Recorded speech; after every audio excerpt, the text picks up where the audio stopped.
इतक्या गोड आवाजात शिवाय देत नव्हती. इतक्या गोड आवाजात चांगली देत नव्हती. भांडायचं म्हणल्यावर कशी बोलली? अशी रागा द्यायची, दाप पोट खायची, महाद्वारात नामदेव पायरी जवळ उभा राहायची. भगवान परमात्म्याकडे बघायचं, जनाबाईनं शिव्या द्यायच्या. अरे मिठ्या मिठ्या मिठ्या मूळ मायेच्या कारट्या, तुझी अंगणकी झाली सती सावित्री तुडाली आली, तुझं मेलं मन तुला पाहून काल रड उभा राहोनी अंगणी. शिव्या देत असे दासी एवढ्या शिव्या द्यायच्या जनाबाई.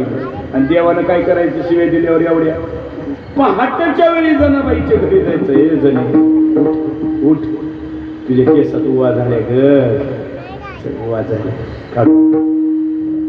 आणि उवा काढायचा. आता ती उवा तुम्ही पार्लर मध्ये गेल्यापासून बंद झाला का? उवा काढायचं टेक्निकच आहे. काय मोठ्या ओवा काढायचे असले तरी मोठी मात्र एखादी वरच्या पायरीवर बसवायला लागते. जिच्यात ओवा झाले ते खालच्या पायरीवर बसवायला लागते आणि मग ती ओवा काढायला. त्याशिवाय निघत नाही. देवाने विचार केला, चल ओवा लय झाल्या. ओवा काढण्याच्या दोन पद्धती असते. पहिली फणीनं काढावं, दुसरं गरम पाणी वतून काढावं, आणि मग शिल्लक राहते ती बारीकी, तिला काय म्हणते? लिका. लिका काढायला गरम पाण्याने निघत नाही, त्या हातानं काढायला लागतात. आणि मग देव म्हटला, चल गरम पाणी टाकतो तुझ्या हातात. देवानं गरम गरम गरम कडक पाणी केलं. जनाबाईच्या न्यायची व्यवस्था केली. जनाबाईच्या डोक्यावर असं गरम पाणी टाकायला. जणी म्हणजे इतकं गरम पाणी असतं का देवा? मग हे सणाला जरा थंड पाणी आण. ती काय तिथंच पाणी होतोय. आपल्यासारखं सोलर सिस्टम आहे, इकडचा नळ फिरवलाय गरम आणि तिकडचा फिरवलाय की थंड. देवानं बादली घ्यावी, चालत घराच्या बाहेर जावं, चंद्रभागेचं पाणी बादलीत घेऊन यायचं, घागर भरवून आणायचं आणि ओतलं गरम पाणी आणि ती पानं टाकली. जण म्हणले, देवा काय झालं ग? सगळं गार पाणी झालं. इतके थंड पाणी ना, थांब थांब थांब गरम आलं. परत देवानं जायचं चुलीवर, परत त्याला आग लावायची, परत विस्तू लावून परत गरम पाणी करायचं, परत गरम पाणी टाकायचं, थंड पाणी आणायचं. देवानं असं करून जणीला नाव घालायचं. इतकं प्रेमानं. बरं जणीनं ग बसावं का नाही? एवढं प्रेमान केलं. जो बस तिनं अशी साऊंड सिस्टीम दादा हुडकला. पंढरपूर गोड एक रिक्षा बघितली. त्या रिक्षावर 2 कर्ण लावलं आणि नगर प्रदक्षिणा काढली. बरं ते रिक्षावालं बी हुशार होतं, साऊंड सिस्टीमवालं बी हुशार होतं. नेमकं कुठं वाढवायचं कुठं कमी करायचं कळलं का? सिस्टीमवालं फिरायला लागलं करणा घेऊन घेऊन घेऊन रिक्षा, आणि नेमकं फिरवत त्यानं आणली रिक्षा. कुठं? VIP गेट आहे का माहिती आहे ना? पश्चिम द्वार VIP गेट, वशिले बाज दर्शन वाटाळे बाज. तिथं रिक्षा आणली आणि तिथं रिक्षा आणल्याबरोबर माईकवाल्यानं आवाज वाढवला आणि नेमका करणार रुक्मिणीच्या कानाकडे गेला. आणि तिथं करणं झाला ना, आवाज वाढवला आणि जनाबाईनं वरडून सांगितलं, जनी सांगे लोका नाहू घाली माझा सका. आणि ती कानावर पडलं आई साहेबाची. आता कुठल्या बाईला बरोबर? जे राग आला, दात उठ खाल्ले उठ गेली देवा. उदरा खाली उदरा. काय झालं? काय ऐकते? काही करायला लागलं? जगाचा मालक, ब्रह्मांडाचा चालक, कर्तुमा अन्यथा कर्तुम शक्ती तुमच्या जवळ. काही करता एका सामान्य दासीला नाहू घाल शोभत तुम्हाला असलं? जेव्हा भांडायला लागली देवानं मान खाली घातली. माय जगाच्या मालकाच्या डोळ्यात पाणी आलं. रुक्मिणीकडे बघितलं, सांगितलं, रुक्मिणी मी जगाचा मालक, कर्तुमा अन्यथा कर्तुम माझ्या जवळ. मी हे जणीला नाव घातलं म्हणून तुला वाईट वाटलं. मी असं का करतो म्हणून तुम्हाला विचारते. रुक्मिणी काय सांग? देव बोले रुक्मिणी माझ्या जणी ग नाही. माझ्या जणीला कोण कोण कोण नाही ग म्हणून मी घेतलं. हे शुद्ध प्रेम असल्याशिवाय देवाचा ठरतात. पूर्व पुण्याईनं देवाला पाहता येतं, शुद्ध प्रेमातून देवाला धरता येतो. पण धरलेला देव साठवता येतो नाही. असं जर उत्तर असेल तुमचं तर लय तिकडे गंगाखेडकडे जाऊ नका. हळूहळू या बार्शी, बार्शीकडनं कुर्डवाडीकडनं जा, सुधाकर महाराजाच्या गावाकडे जा, लवळला जा, लवळपासून थोडंसं पुढं जा, तिथे एक आरण नावाचं गाव लागतं. त्या गावामध्ये महात्मा होऊन गेला. त्या महात्म्याचं नाव आहे सावतोबा. त्याला जाऊन विचार, सावतोबा जणीकडून आलोय, धरलेला देव साठवता येतो का? सावतोबा म्हणले, स्वतःच कौतुक स्वतः करायला मी काय कीर्तनकार बुवा आहे? मग पंढरपूरला जा, नामदेव महाराजाचं दर्शन घे आणि विचार त्यांना. मग तिथनं पंढरपूरला जायचं, नामदेव आणि विचारायचं, नामदेव महाराज काय हजारी वरडायला, सावतोबा कडून आलोय. कशाचं? ठरलेला देव साठवता येतो का प्रश्न आहे नामदेव महाराज. काय बोलतोय? नामदेव बाबांनी सांगितलं, वेड्या, ज्या सावतोबांनी तुला माझ्याकडे पाठवलं त्या सावतोबाला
नामदेव महाराजांनी सांगितलं, ज्या सावतोबानी तुला इथं पाठवलं ना त्या सावतोबानी साठविला दाता त्रैलोक्याचा.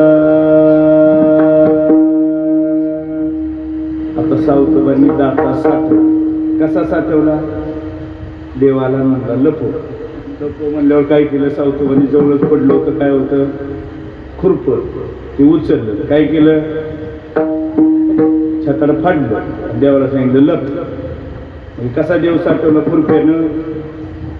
छाती कीर्तन संपल्यावर,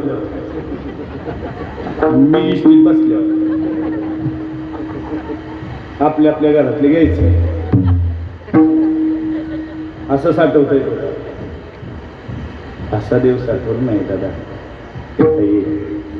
माझ्या सावतोबांनी देव जो साठवलं ना ते हे खुरपण होतं रे. निष्काम कर्माचं खुरप होतं. तुम्ही कोणतंही काम करा रे, पण ते निष्काम. इंजिनिअरिंग क्षेत्रात काम करताय, निष्काम असू द्या. मेडिकल क्षेत्रात काम करताय, निष्काम कर्म करा. शैक्षणिक क्षेत्रात काम करताय, निष्काम पद्धतीने करा. सामाजिक राजकीय क्षेत्रात करताय, निष्काम पद्धतीत करा. फील्ड क्षेत्र तुमचं कोणतंही असू द्या, पण जिथं काम करताय ते शुद्ध भावनेनं आणि समाजाच्या हिताचं असू द्या. अरे देव तुमच्या चित्तात आहे.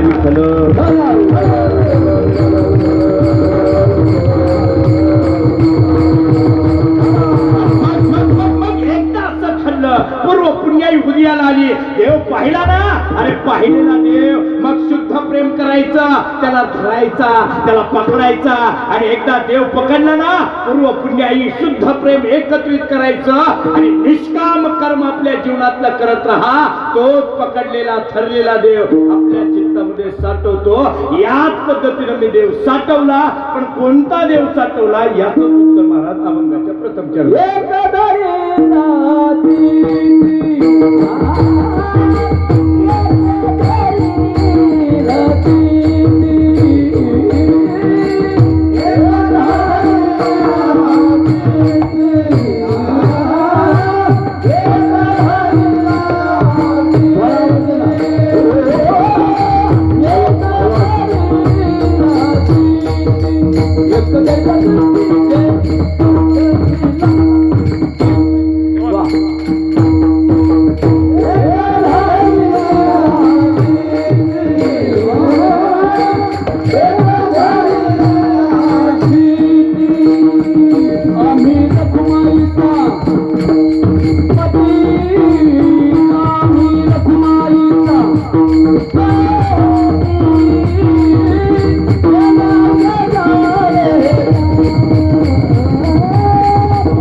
एक धरीला चित्ती आम्ही रखुमाईचा पती. महाराज म्हणतात आम्ही देव चित्तामध्ये धरला, पण कोणता देव चित्तामध्ये धरला? आम्ही रखुमाईचा पती. चित्तात साठवला, पण कोणता देव साठवला? आम्ही रखुमाईचा पती. पती साठवला कोणाचा? आम्ही रखुमाईचा पती. कोणाचा पती? आम्ही रखुमाईचा पती. पती साठवला, पण कोणाचा? रखुमाईचा. आता सोपा प्रश्न विचारतो, हा एकट्या रखुमाईचाच पती आहे का? आहे का एक? चाललं नसतं एखाद्या दुसरीचं नाव घेतलं असतं. एक घरीला चित्ती आम्ही सत्यभामेचा पती. चाललं नसतं. एक घरीला चित्ती आम्ही जांबुवंतीचा पती. चाललं नसतं. एक घरीला चित्ती आम्ही कालिंदीचा पती. चाललं नसतं. नसतं चालतं का? काळात बसत नाही. आता नाही ती बसली, आई बसला, बाप बसला, मी बसत नाही. विठ्ठल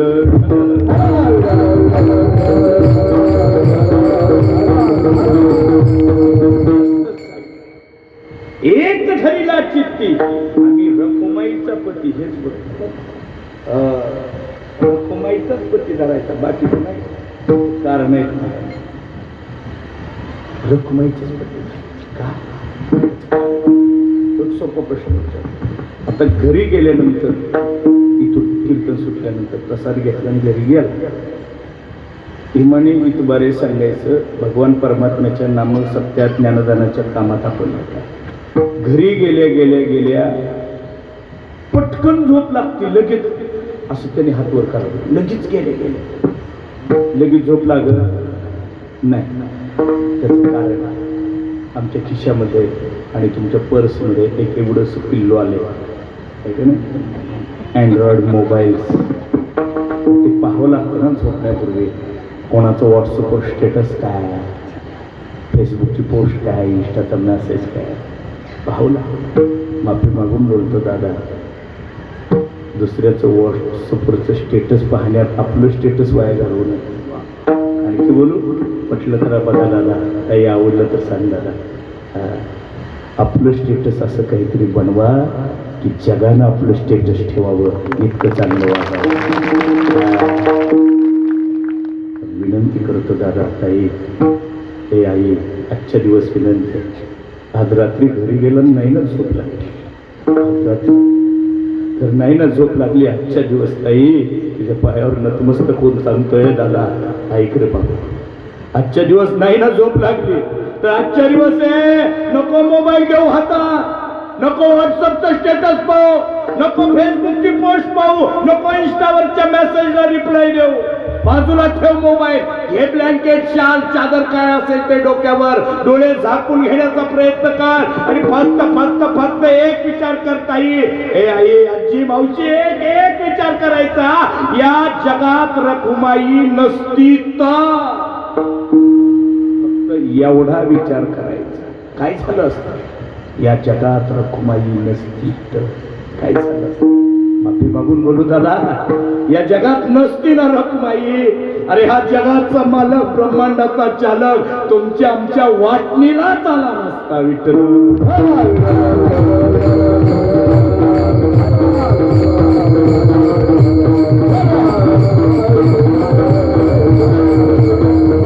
या जगात नसती ना रखुमाई तर हा ब्रह्मांडाचा चालक तुमच्या आमच्या वाटणीलाच आला नसता.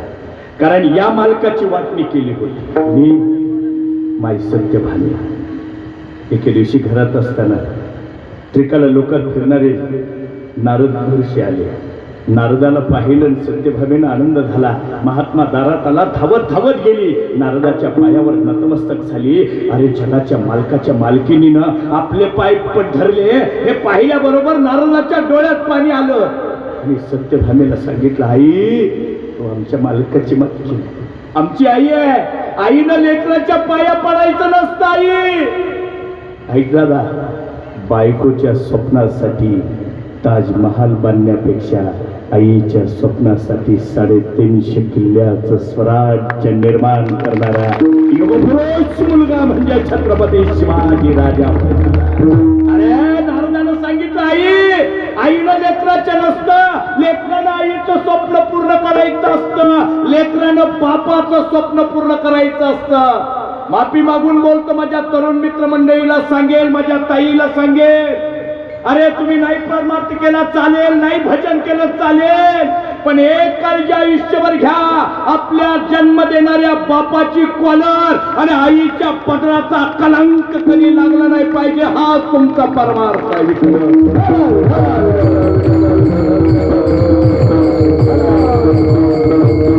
नारदानं सत्यभामे मातेला, आई डोळ्यातलं पाठी पुस्तक सांगितलं, मी लेकरू आहे ग तुझा, लेकरानं आईची इच्छा पूर्ण करायची, नाही पाया पडायची, काय इच्छा आहे तुझी? सत्यभामेनं सांगितलं, काय सांगू नारदा, अरे जगाचा बाप आमचा नवरा आहे, पण काय करू, आमच्या एकटीचा नाही, काय पाहिजे, मला एकटीला पाहिजे. आता कसं झालं? पण नारदाने सांगितलं, याला एक उपाय आहे सत्यभामी, शास्त्र असं सांगतं, एखादी वस्तू या जन्मात ब्राह्मणाला दान दिली तर पुढच्या जन्मामध्ये ती त्याला तशीच भेटते. मग काय करू नारदा? देऊन टाक एखाद्या ब्राह्मणाला दान, तुझ्या मालकाला भेटल तुला. सत्यभामा म्हणली, मी द्यायला मोप तयार आहे, पण जगाच्या मालकाला दान द्यायचं म्हटल्यावर दान घेणारा ब्राह्मण सुद्धा तेवढा क्वालिटीचा, नाहीतर रात्री ढाब्यावर सापडल्यावर मिळत. नारदाने सांगितलं, तू काळजी करू नको, तू फक्त दान द्यायला काढ, तू फक्त सप्ताह काढ. महाराज लोक आमच्याकडे तयारच आहेत, तू काढ फक्त, तू तयार हो फक्त. सत्यभामे यादीच आहे ब्राह्मणाची, सांग कोणत्या ब्राह्मणाला दान देऊ. आता गंमत असते, ज्याला स्वतःला टेंडर घ्यायचं असतं ना एखाद्या कामाचं, स्वतःला ती डुप्लिकेट 2 टेंडर जास्त भरतं, जास्त रकमेची, आणि ज्याला घ्यायचं असतं ती स्वतः कमी रकमेचं टाकतं, मग जी डुप्लिकेट असते ती बाजूला पडते, तर कमी रकमेवाल्याला टेंडर मिळतात. आता हे टेंडर ह्यालाच घ्यायचं होतं, ह्यानं डुप्लिकेट 2 टेंडरचे अर्ज भरले. नारदा, कोणत्या ब्राह्मणाला दान देऊ नारदा? आणि नारदानं सांगितलं, सत्यभामे, ज्या ब्राह्मणाला दान द्यायचं त्या ब्राह्मणाचं नाव आहे दुर्वास. देऊन टाक दुर्वासाला दान. ती उतावळी झाली होती, दुसऱ्या जन्मात एकटीला पाहिजे होता, आणि पाणी नाही लागलं. नारदानं बघितलं, पहिलंच नाव सांगितलं, लगेच दुर्वासाचा अवगुण काढला. माफी मागून सांगू, दादा, आई, हे आई, जी जवळची माणसं असतात ना तीच आपली अवगुण बाहेर काढत असतात, दुसरी नसतात. नारदानं सांगितलं दुर्वास ब्राह्मण चांगला आहे, पण दुर्वासाला एक वाईट गोष्ट आहे. कोणती नारदा? दुर्वास ब्राह्मण चांगला आहे, पण दुर्वासाला अहंकार आहे. आणि आपल्या पंढरपूरच्या मालकाजवळ सगळं खपतं दादा, सगळं खपतं, सगळं खपतं, पण एक गोष्ट खपत नाही, ती काही खपून घ्या. तुम्ही पंढरपूरला वारीला म्हणून आला आणि जरी फिरत बसला पंढरपूर बघत तरी ते म्हणतं असू दे वारीला. तुम्ही पंढरपूरला आला आणि येता येता नातवाला खायला प्यायला घेऊन आला तरी ती म्हणतो पंढरपूरला आला. ते सगळं खपून घेत, त्याला सगळं खपतं या पंढरपूरच्या मालकाजवळ, पण एक गोष्ट खपत नाही, त्या गोष्टीचं नाव आहे अहंकार. काही खपून घेतो पण हे आपल्याला चालत नाही. तिला भर जरी होय. सत्यभामा म्हणले मग नारदा माझ्या मालकाला चालत नाही, कशाला रे, नको रे. नारद मला दुसरा ब्राह्मण एक सांग. नारदानं सांगितलं सत्यभामी दुसऱ्या ब्राह्मणाचं नाव आहे परशुराम. आधीच पाणी नारद म्हटलं ए थांब, लगेच सोडू नको, इतकं उतावळू नको. परशुराम ब्राह्मण चांगला आहे, पण त्यानं त्याच्याच आईला सत्यभामली नको गो बाया. नारद गप बसला. सत्यभामा म्हणते कोणीच नाही, माझ्या मालकाला माझ्या परमात्म्याला दान देणार आहे, आणि नाही दान घेतलं तर कसं म्हणत राहतो. सत्यभामेच्या डोळ्यातलं पाणी पाहिलं आणि नारदाने सांगितलं आई तुझ्या मालकाला दान घेणारा मी आहे की नाही माहिती नाही, मी गरीब आहे पण मी सुद्धा एक ब्राह्मण आहे, बघ तुला चालत असेल. सत्यभामेच्या डोळ्यातलं आसवं गेली, हसवं आले आणि सांगितलं अरे अरे अरे नारदा मला समजलं नाही रे, काख करताना गावाला वळसा झाला, कशाला उशी बाकीची नावं पाहिजे होती. आण आण आण तुझा हात पुढं गेलीस आणि घेऊन आली. आचमन सोडलं, नारदाच्या हातावर कृष्णार्पण वस्तू नारदाला. कृष्णार्पण म्हटल्याबरोबर नारदानं सत्यभामीला सोडलं गेलं. आता भागवत कथेत असं वर्णन आहे की तेव्हा देव झोपला होता. आता त्यांनी म्हणतात म्हणून आपण म्हणायचा देव झोपला होता, नाही तर ती झोपल्यावर आपण जागर राहतो. नारदानं दारात म्हणलं कृष्णा उठ. देव उठला. नारदा या या या या या. नारद म्हटले आता या या नाही. मग वळकटी उचला चला आमच्या कुठं. नारद म्हटले सगळं सांगायला वेळ नाही, 9:45 वाजले, त्या कीर्तनातलं मागचं कोणाकडं ऐकून काय काय झालंय. आजपासून तू देव नाही, मग आजपासून मी मालक, तू नोकर, तू गडी, तू दास, तू सखा. देवालाही नाटकात भाग.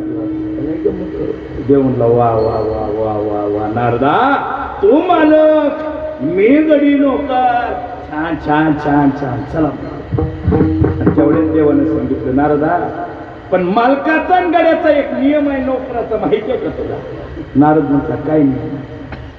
जो मालक असतो, जो गडी असतो, गड्यानं मालकाचं सगळं सामान गबाळ वागवायचं. मग काढ गबाळ, बघू सामान काढ गबाळ आहे. नारद म्हटलं मी काय कीर्तनकार बुवा आहे नाही काही गबाळ, काही सामान नाही. देव म्हटलं सामान नाही, गबाळ नाही म्हणतो नसू दे. आणि मग तेवढ्यात देवाची नजर नारदाच्या विण्यावर गेली आणि उपरण्या फेट्यावर गेली. देवाचे डोळे जेव्हा वर पाहिले ना, नारदजीच्या डोळ्यात पाणी आलं. अरे देवा, ज्या विण्याच्या जोरावर तुला इथपर्यंत आणलं तोच विना जर दिला तर माझ्या आयुष्याला अर्थ काय राहिला नाही देवाचा. आणि दादा ऐकताही देवानं लीला केली, कर्तुम अकर्तुम अन्यथा कर्तुम शक्तीच्या जवळ आहे ना.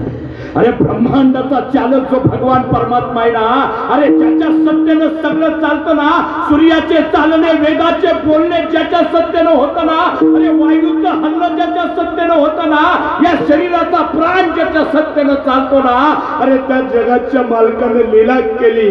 नारदाला सांगितलं नको नको नको तुझा विना, नको फेटा, नको उपरणं, पण तुझ्या पायात बिना उपयोगाच्या खडा वापर, दुःखाच्या अरे जगाचा मालक आहे रे, हे दादा आहे ताई, ब्रह्मांडाचा चालक आहे, सगळं त्याच्या इच्छेनं चालतं. पण त्यानं नारदाच्या भक्ताच्या पायात चप्पल काढावी, ती स्वतःच्या डोक्यावर घ्यावी आणि नारदानं पुढं. आणि या जगाच्या मालकानं नारदाच्या चप्पल डोक्यावर घेतली, नारदाच्या पाठीमागे एक एक एक एक पाऊल टाकत निघाला. एक महाल संपला, दुसरा महाल संपला, तिसरा, चौथा, पाचवा, सहावा, एक एक एक एक करत करत करत निघाले निघाले निघाले. शेवटचा महाल, शेवटचा उंबरा, शेवटचा दरवाजा. तिथून बाहेर पडलं की गेला गेला कायमचा देव नारदाच्या सोबत जाणार होता. उघडला दार, एक पाऊल टाकलं नारदाने बाहेर आणि तेवढ्या जगातला, हे ताई आई, जगातला पहिला पहिला पहिला महिला मोर्चा आला. कोणता? ही सोडून राहिलेल्या 16,000 आले आडवे. कोण म्हणतं देत नाही, घेतल्याशिवाय कृष्ण आमच्या हक्काचा नाही कुणाच्या. जाताय वाटतं नारद म्हणला, इतक्या घोषणा, इतकं अंगावर येऊ नये, अगोदर निवेदन द्यावं, सांगावं, विनंती करावी. ती कालिंदी जरा रागीट स्वभाव. ती म्हणले, कुठलं निवेदन, कुठलं आमचाच नवरा न्यायला लागला, निवेदन पाहिजे काय, ठेव इथं नवऱ्याला, चल बाहेर. नारद म्हणला, मनाने घेऊन चाललो नाही, तुमच्याच एक जणीनं दान दिलाय आणि दान दिलेली वस्तू अशी मागायची नसते, नियम सांगायला लागले. रागीट होती कालिंदी, लाल भडक डोळे झाले. इतका नियमाचं आहे ना, तिनं दान दिला, तिनं दान दिला म्हणून सांगायला लागला 4 वेळा तिचं नाव घेऊन. मग काम कर, एवढ्या नियमाचा असशील तर तिच्या वाटणीचं घेईन, बाकीचं ठेवीत खाली. तिच्या वाटणीचं घे आणि बाकीचा आता तिच्या वाटणीचं घ्यायचं, हे तुकडं करायचं खाली दे, आम्हाला माहित नाही, ठेव इथं जा. तेवढ्या सत्यभामा आली आणि सत्यभामेनं सांगितलं, नारदा बस झाले, आता 10ला 5 मिनिटं राहिले म्हटले. नारदा झालं गेलं, जा विसरून दे, आमचा देव माझा. नारद म्हणला, झालं गेलं विसरून जायला, आपली काय बावकीची बांधणी आहे, आपलं काय बांधायला बांध, कशासाठी तुला द्यायचं झालं गेलं. सत्यभामा द्या, नारद असं नको, बघ मगासारखं काय उपाय असला तर. नारदाने सांगितलं, तुला देव पाहिजे का, घेतो, तुला देव द्यायला तयार आहे, पण देवाच्या बदल्यात मला सोनं दे, तर तुला मी देऊ. सोन्याला काय कमी. त्या काळात 2.5 गावं सोन्याची, एक संपूर्ण द्वारका सोन्याची, सुदामदेवाला देवाने दिलेली नगरी एक सोन्याची होती आणि अर्धीला हनुमंतानं जाळली होती, अर्धी शिल्लक राहिली होती, अशी 2.5 गावं सोन्याची होती. सत्यभामेने सांगितलं, देवाच्या वजनावर सोन्याची कमतरताच नाही. आणला तराजू, जगाच्या मालकाला एका तराजूत ठेवलं आणि दुसऱ्या पारड्यामध्ये सोनं टाकायला सुरुवात केली. 16,108 बायकांचं सोनं दुसऱ्या पारड्यात टाकलं. ताई, पण जगाच्या मालकाचं वजन आणि त्या सोन्याचं वजन सारखं होईच ना. सगळ्या सगळ्या सगळ्या द्वारकेतलं सोनं आणलं, पण त्या पारड्याचं वजन आणि जगाच्या मालकाचं वजन सारखं होईल.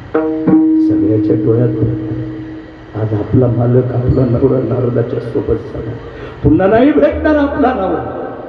सगळ्या सगळ्या सगळ्या देवाच्या बायका देवाकडे पाहून रडायला लागल्या, सगळ्याच्या डोळ्यातलं पाणी. आणि रडता रडता रडता रडता सत्यभामेनं थोडंसं डोळे उघडून पाहिलं आणि लक्षात आलं, देवाच्या सगळ्या बायका इथं हजर आहेत, पण देवाची पहिली बायको रुक्मिणी मात्र अशा पल्लवी झाली. उसलं डोळ्यातलं पाणी. गेली गेली गेली गेली धावत रुक्मिणीच्या महालावर, मारली दारावर ताप. ए रुक्मिणी ताई, दार उघड गं. उघड दरवाजा रुक्मिणीने पाहिलं. सत्यभामे काहीच काही एकटा मालक माझ्या जीवनात भेटावा म्हणून मी नारदाला दान दिला. माघारी द्यायला सोनं टाकलं, पण नाही त्याच्या वजना एवढं होईल. ताई काय करू. रडणाऱ्या सत्यभामे आमच्या रुक्मिणी आईनं वर उचलून घेतली. ए ताई, अंग डोळ्यासमोर प्रसंग, सत्यभामेच्या डोळ्यात पाणी, जगाची मालकीण रुक्मिणी समोर उभा आहे. उचललं सत्यभामेला. त्या सत्यभामेच्या डोळ्यातलं पाणी पाहिलं रुक्मिणीनं. सत्यभामे नको ग रडू, पुसलं स्वतःच्या बोटाने सत्यभामेच्या गालावरचं पाणी. नको ग रडू. सत्यभामा म्हणजे ताई कसं रडू नको म्हणून, आपला मालक चालला रडू नको, कसं शक्य आहे. रुक्मिणीनं सांगितलं. काय सांगितलं? मालक मागून गेला नारदानं, त्याच्या वजनावर सोनं मागितलं. मग प्रयत्न केला पण होईना ना रुक्मिणी. ताई रुक्मिणीने सांगितलं त्याचं कारण, तुम्ही माझ्या मागणं आल्या, तुम्हाला माहिती नाही ह्या गड्याचं वजन काय. पहिली मी आहे, मला माहिती आहे ह्या गड्याच्या वजन करायला काय लागतं. या गड्याच्या वजनाला सोनं लागत नाही सत्यभामे. मग काम काय करू? जा सत्यभामे, तुझ्या अंगणाचं दार उघड. त्या अंगणात एक तुळशी वृंदावन आहे, त्या तुळशी वृंदावनाचं एक एक एक एक पान घेऊन ये. उघडलं. गेली सत्यभामा, उघडलं दार, गेली अंगणातलं तुळशी वृंदावन पाहिलं. ते घेतलं तुळशी वृंदावनाचं एक एक एक तुळशीचं पान घेतलं. आणि धावत सत्यभामा तिला रुक्मिणी ताईच्या हातात आणि सांगितलं घे रुक्मिणी, पण वाचव आपल्या मालकाला. एवढंस त्या तुळशीचं पान घेतलं. गेली जिथं देवाचं वजन चालू होतं. सांगितलं काढा, सगळं सोनं पारड्यातलं काढा. काढलं सगळं पारड्यातलं सोनं. आता एका पारड्यात जगात समालं, दुसरं पारड रिकाम. रुक्मिणीनं देवाकडे पाहिलं, त्या हातातल्या एका तुळशीच्या पानाकडे पाहिलं. त्या पानाला डोक्याला मस्तकाला लावलं आणि कंठामध्ये कृष्णाचं नाम आठवलं, भगवंताचं स्मरण केलं आणि ते पान उचललं. हे ताई ऐक, त्या रुक्मिणीनं ते तुळशीचं पान दुसऱ्या पारड्यात टाकलं आणि चमत्कार घडला रे दादा.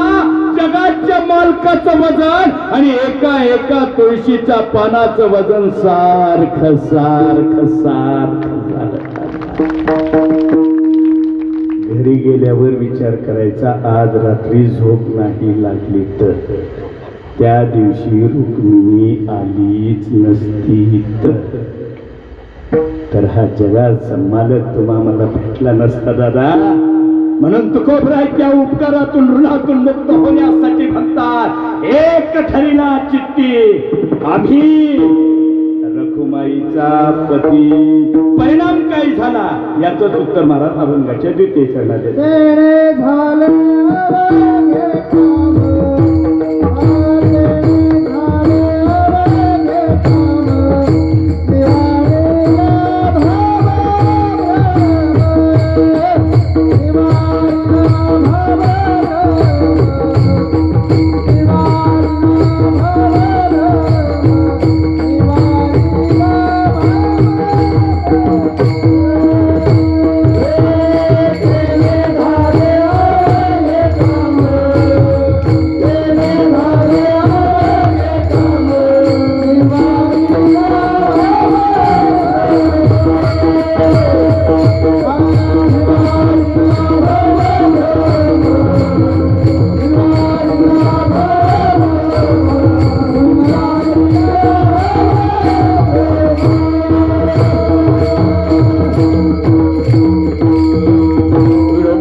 पती येणे झाले अवघे काम निवारला भवभ्रम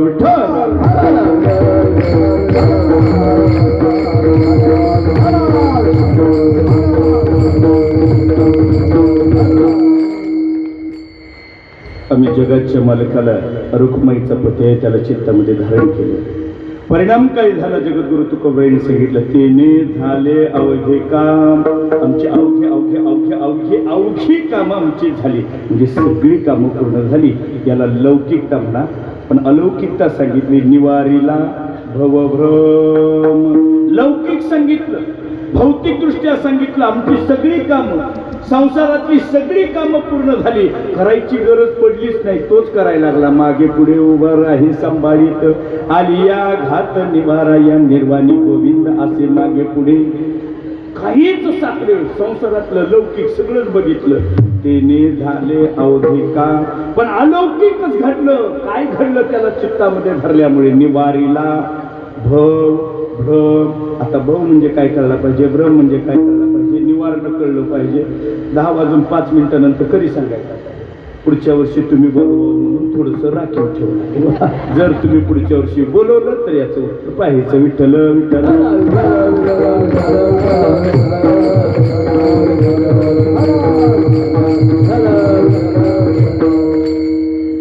जाऊ 5 मिनिटं तुम्ही म्हणताय म्हणून थोडंसं जास्त भविष्याचा तुर्तास अर्थ देऊन जातो. अनेक पद्धतीचा अर्थ या ठिकाणी तुर्तास संसार असं अर्थ दिला. या संसाराचा जो भ्रम आहे ना, तो निवारण्याची ताकद भगवंताला चित्तामध्ये धरली आहे. आता ह्या संसाराचा भ्रमच आहे ना, आपल्याला वाटायला लागलं हे सगळं सगळं सगळं आपलं आहे, जे आपलं काहीच नाही, पण वाटायला लागलं हे सगळं आपलं. इथं वाटतं इथं सुख आहे, आपल्याला वाटतं एकदा एकदा एकदा एकदा एकदा नोकरी लागली ना सुख आहे वाटतं, पण नोकरी लागल्यावर कळतं काय दुःख. सकाळी 8ला जे ट्रॅफिकमध्ये जावं लागतं, मग कधी लोकल पकडावे, मेट्रो पकडायची, का 2 व्हीलरवर जायचं, साहेबांनी ओरडण्याच्या आत थंब झाला पाहिजे, साईन झाली पाहिजे, मग तिथं काम करायचं, मग थोडीशी सुट्टी भेटली तर 2 घास खाऊन घ्यायचं, मग माघारी 5-6 वाजता त्याच ट्रॅफिकमध्ये पुन्हा धडपडत धडपडत धडपडत घरापर्यंत पोहोचायचं.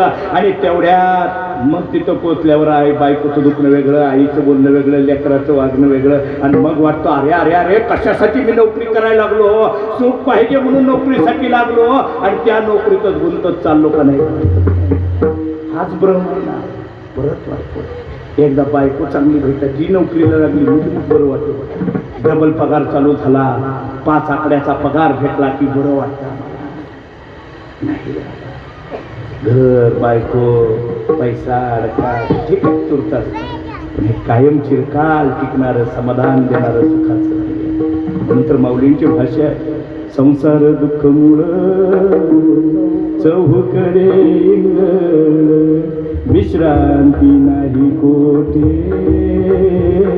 रात्र दिवस काम क्रोध लोभ शोधी पाठी लागले कौणाने शरण जाऊ दृष्टी देईल धर्म जागो सदैवाचा जेव्हा पर उपकारी आंधळ्या दृष्टी देतो त्याचे नाव उच्चारी. इथं सुख आहे नाही रे बाबा, इकडं सुख नाही, इकडं नाही सुख, हे वाटायला लागलं. म्हणून तर महाराजांची भाषा आहे, दादा जोवरी चढ नका तोवरी म्हणती माझा माझा. आपल्याला वाटतं मान आहे, कुठपर्यंत मान आहे दादा, जोवरी चढ नका तोवरी माझा. मानिती लहान थोर देह सुखाची काजा, इंद्रिये मावळती म्हणती आला बागो लाजा. आणि कैसे हे विपरीत झाले देह नव्हे की तुझा. अरे तोच देह आहे, पण एकदा गेली ना इंद्रिय कामात नाही रे. कोण विचारत जोवर चाले धंदा ना तोवरच बहीण म्हणते दादा दादा दादा. एकदा धंदा संपला की भाऊ नाही दादा नाही दादा. म्हणून सांगतो तुम्हासी सावध ऐका तुमची नगरीचा आम्हा नाही भरवसा. उजेड पडताना गळा पडेल की फासा आणि उठाची मायबाप कैसी लागली झोप. हजूर जाऊन या. एवढे एवढे एवढे चुकवा काळाची बाहुडी पडेल बा जेव्हा सोडविना तेव्हा मायबाप सोडविना राजा देशीचा चौधरी आणि एक सोयरी कोण सोडवतोय दादा ह्या एका चक्रपाणी वाचून. आणि हा जो भ्रम आहे ना हा घालवायचा असेल त्याला आणल्याशिवाय आतलं निघून जात नाही आणि आतलं गेल्याशिवाय ती येत नाही. साठलोट आहे. चित्त मोकळं झाल्याशिवाय ती येत नाही आणि ती आल्याशिवाय मोकळं होत नाही. विठ्ठल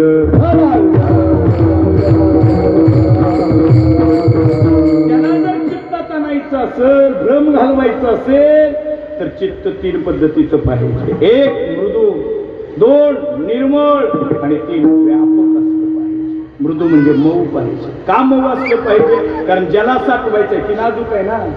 किती नाजूक आहे. राजा सुकुमार मदाचा पुतळा रवीच्याची कळा श्रीकृष्णाच्या सौंदर्या पुढे रुक्मिणी उलवली झाली वेळी इतका नाजूक.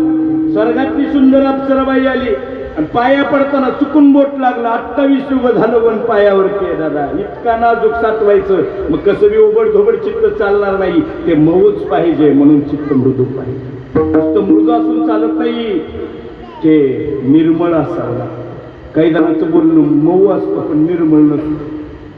काही जण गोड बोलायला नाही पण मऊ बोलतील पण ते निर्मळ असेल याची गॅरंटी कमी. आणि निर्मळ असल्याशिवाय देव येत नाही. बोलावं माणसं मऊ बोलावं पण ते निर्मळ असावं. नुसतं तेवढं ज्ञानोबरायचं पाठ करून सांगून आमचं किती पाठच आहे. साचा शब्द पण नुसतं मवाळचा आज मृदूल असावं की निर्मळ असावं. आणि निर्मळ असलं की येऊनी गोपाळ कामने चित्त करावे निर्मळ. मृदू करा निर्मळ करा. एवढ्यावर देव येत नाही. ती व्यापक असावं लागतं. व्यापक कारण ज्या देवाला साठवायचं ती बार काय होईल.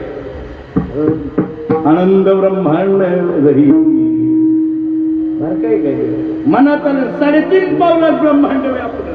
मग एवढ्या मोठ्या देवाला एवढा प्रभू झाले मग एवढ्या देवाला साठवायचं असेल तर चित्त मोठंच असावं लागतं. तुकोबराय म्हणतात आम्ही आमचं चित्त मृदू केलं, व्यापक केलं, निर्मळ केलं आणि परिणामता चित्तामधलं निर्मळ झाल्यामुळं सगळं निघून गेला आणि भ्रम निघून गेल्यामुळं अज्ञान निघून गेलं. ज्ञानाचा उदय झाला. पण यासाठी आम्हाला एक पवित्रता पाळावी. आपल्याकडे पवित्रता असावी. वारकरी होण्यासाठी 2 आचारसंहिता आहेत. वारकरी आपल्या आचारसंहिता जसे यांच्या होत्या ना मागच्या महिन्यात आचारसंहिता. ह्या घोषणा करायच्या ना त्या घोषणा करायच्या ना तसं आपल्या 2 घोषणा आहेत. आचारसंहिता वारकऱ्याची. ज्याला माळ घालायची तरी ही 2 तत्व पाळली पाहिजेत. परद्रव्य परनारी झाले विषयाची परी. दुसऱ्याचा पैसा दुसऱ्याची स्त्री विषयासारखी. तुकोबरायचा धनाचा तर विषय सोडून नाही. पैसा अडके तर त्यांनी कधी बघितलंच नाही. नाहीतर त्यांनी ठरवलं असतं तर त्यांच्या इतका श्रीमंत महाराज आज दुसरा कुणा नसला. मालक गेला होता तिथं महाराष्ट्राचा गे आणि आज आपली चालली दाराजी ठल ठल.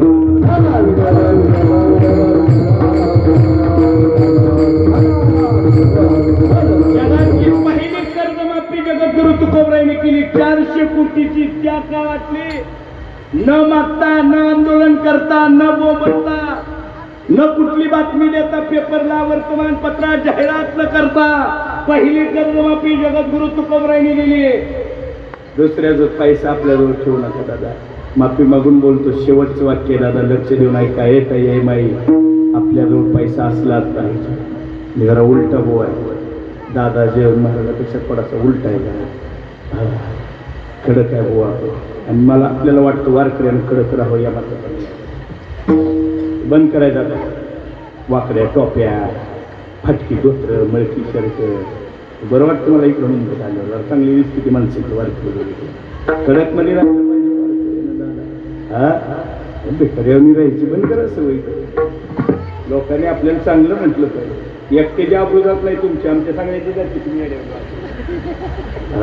आषाढी वारी सोहळ्यात गेल्यावर दिंडी काय सोडतं बिस्किटाची टॅम्प मागं काय पळतं तुला खायला भेटत नाही की बिस्किट इतका बिघडला तुम्ही कडकमध्ये राहिलं पाहिजे दादा माफी मागून बोलतो दादा वारकऱ्यानं कडक राहिलं पाहिजे एक वाक्यात उत्तर देऊ ज्याचा बाप ज्ञानोबरा आहे तुकोबरा आहे त्याची लेकरं ही वारकरी संप्रदायातली तुम्ही आम्ही आहोत ज्याचा बाप ज्ञानोबा तुकोबा आहे त्याच्या लेकरांनी असं येण्या गाबड्यासारखं राहिलं कडकमध्ये राहायचं कट्टमध्ये राहिलं पाहिजे स्टारजेचे कपडे 3 गुंड्याला शर्ट अशी टोपी बघा बरं महाराजाची बघितलं की बघू वाटावं महाराज असं वाटलं पाहिजे कमी पडलं तर सप्ताह कमिटीकडनं 200 रुपये आगाव घेऊन जात माझं काय म्हणत नाही वारकऱ्याने कडक राहावं दादा पण काम करा पैसा मिळवावं लागतो पैशाशिवाय काय चालतात कीर्तनात बोलायला सोपं आहे का पैशाशिवाय जमत आपल्या नशिबात असेल ना पैसा कधीही भेटतो का फक्त त्याच्यासाठी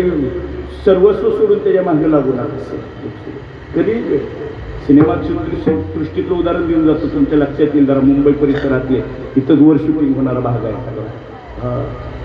एका माणसाचं 1990 सालामध्ये 350 कोटीचं कर्ज झालं आत्मचरित्रात त्या सिनेकलाकाराने लिहिलं मला आत्महत्या करू वाटत होती सुसाईड करू वाटत होतं आणि 1999 सालामध्ये त्या कलाकाराला नाव सांगून जातो निम्म नाव तुम्ही बोलचाल अमिताभ 350 कोटीचं कर्ज झालं दादा 99 सालात कौन बनेगा करोडपतीची सिरियल आली 2026 सालात 86व्या वर्षी त्याकडे 3,500 कोटी पैसा कधीही मिळवता येतो पण तो मिळवत असताना जोडून या धन उत्तम प्रकारचं कारण सांगून जातो दादा ऐका आपल्या कष्टाचा रुपया आपल्या खिशात खळखळाट केला पाहिजे वाक्य सांगतो नीट ऐक दादा आपल्या खिशामध्ये लाखो रुपयाचा खळखळाट असलाच पाहिजेच पैसा लाखो रुपयाचा खळखळाट ठेवा पण त्या लाखो रुपयामध्ये एकाही गरिबाच्या एकाही रुपयाचा तळतळाट मात्र नसला आणि तळतळाट घ्यायचा नसेल तर परद्रव्य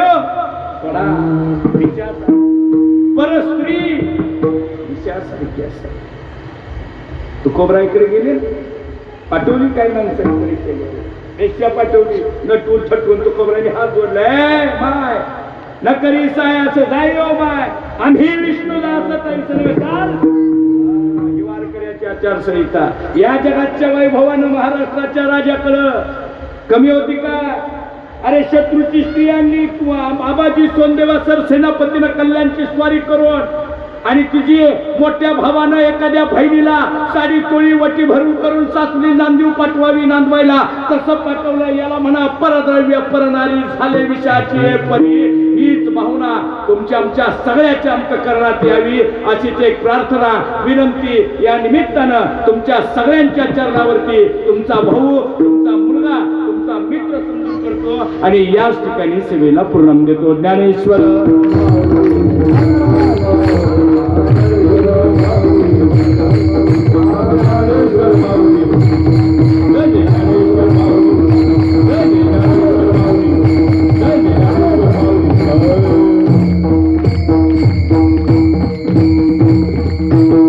लांबून आलोय 10-15 दिवस ओरडतो पण 1.5-2 तास झाला आमचंच चाललंय तुमचं मात्र निवांत भुकदी वरडुदी माईकवर चांगला ऐकू देते काम करायचं हे दहिसर आहे ना आपल्या ग्रामसंकुलाचं आपल्या संकुलाच्या नामसप्ताचं वैभव महाराष्ट्रात गेलं पाहिजे यूट्यूबच्या माध्यमातून चाललंय आपली आपलं वैभव वाढवण्याची जबाबदारी आपलं असतं आपल्याला आपण चांगलं म्हणल्याशिवाय शेजारचं म्हणत नाही आपण आपल्या लेकराला नावं ठेवलं की शेजारचं म्हणतं कार्ट कसलंच आहे त्यामुळे आपण आपल्या कार्ट्याचं आधी कौतुक करायचं असेल आपल्या नामसप्ताचं वैभव महाराष्ट्रभर जायचं असेल करा हात सगळ्यांनीवर जला जेने हा जीव दिला दान दिले इंद्रिय हात पाय कान हात असून जर वर नाही केला सकाळपर्यंत हात सुजल स्वयंपाक तुला करता येणार नाही, मायांकीनं केलेला तुला खाता येणार नाही. हात वर दोन्ही चाल, कडक कडक कडक. एक हात एक ताई आली पाहिजे आणि एक आवाज आला पाहिजे. महाराष्ट्रात चालले हे युट्यूब माध्यमातून, सोशल मीडियाच्या माध्यमातून. एक ताई.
Yeah.